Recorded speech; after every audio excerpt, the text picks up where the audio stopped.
Assalamualaikum warahmatullahi wabarakatuh. Alhamdulillahirobbil alamin, wassalatu wassalamu ala asyrofil anbiya'i wal mursalin, wa ala alihi wassohbihi ajmain.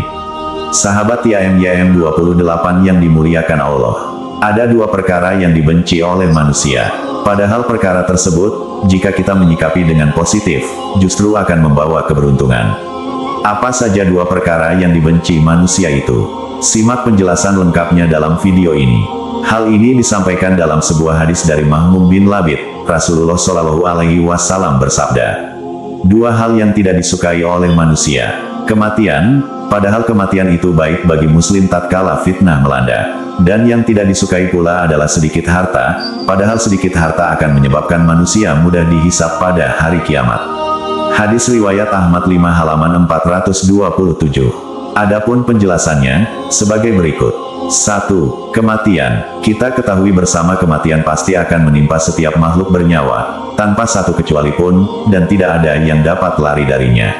Allah berfirman, katakanlah, sesungguhnya kematian yang kamu lari daripadanya, maka sesungguhnya kematian itu akan menemui kamu, kemudian kamu akan dikembalikan kepada Allah, yang mengetahui yang gaib dan yang nyata, lalu Dia beritakan kepadamu apa yang telah kamu kerjakan. Quran Surah Jumu'ah ayat 8. Dalam ayat lainnya pun, dijelaskan yang artinya, semua yang ada di bumi itu akan binasa, dan tetap kekal zat Tuhanmu yang mempunyai kebesaran dan kemuliaan. Quran Surah Ar-Rahman ayat 26-27. Walaupun kematian pasti datangnya, namun kebanyakan manusia benci akan kematian. Hal ini karena kematian adalah sebagai musibah atau pemutusan kelezatan dan kenikmatan dunia yang mereka sedang rasakan. Oleh karena itu, kita justru harus memperbanyak mengingat kematian.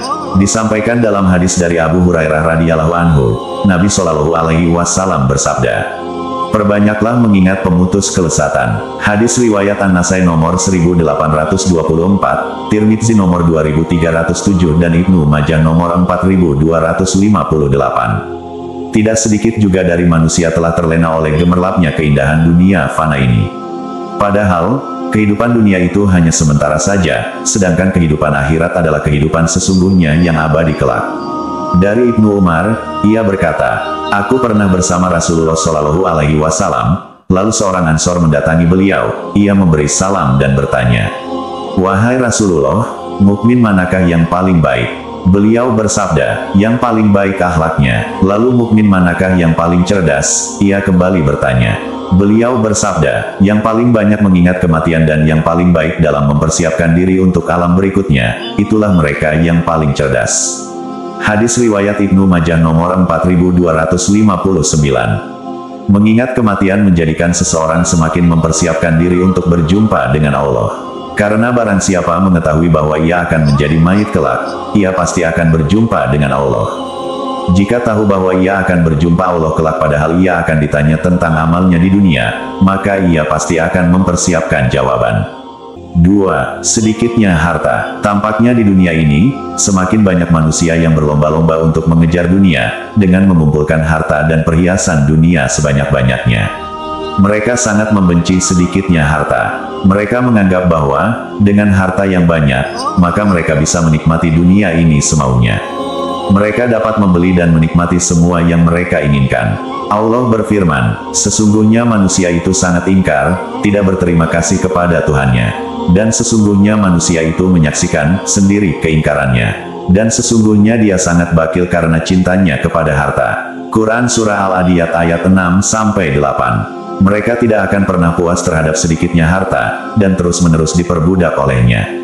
Setiap saat kita telah mendapatkan nikmat yang banyak dari Allah, namun kadang ini terus merasa kurang, merasa sedikit nikmat yang Allah beri. Disampaikan dalam hadis dari Ibnu Abbas, ia mendengar Rasulullah Shallallahu Alaihi Wasallam bersabda, seandainya manusia diberi dua lembah berisi harta, tentu ia masih menginginkan lembah yang ketiga. Yang bisa memenuhi dalam perut manusia hanyalah tanah.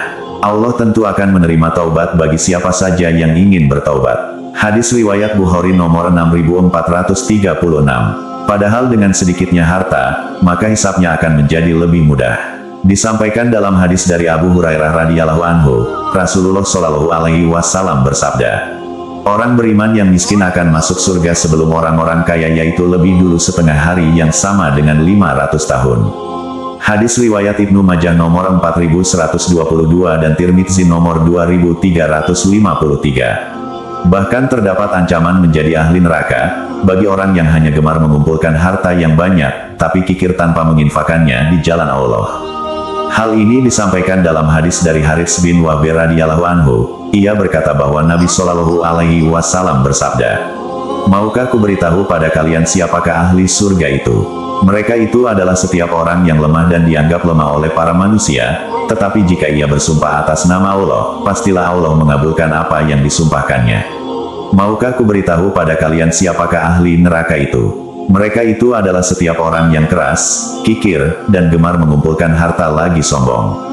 Hadis riwayat Bukhari nomor 4918 dan Muslim nomor 2853. Demikianlah penjelasan perkara yang dibenci manusia. Semoga Allah menjadikan kita sebagai hamba yang selalu memiliki sifat ghina, yang selalu merasa cukup dengan nikmat harta yang Allah berikan, dan juga mempersiapkan bekal amal setelah kematian. Amin ya robbal alamin. Kami berharap apa yang disampaikan dapat bermanfaat bagi sahabat TIMYM 28 yang dirahmati Allah. Kami mohon maaf atas segala kesalahan dan kehilafan dalam penyampaian materi ini. Wallahu alam bishawab. Wassalamualaikum warahmatullahi wabarakatuh.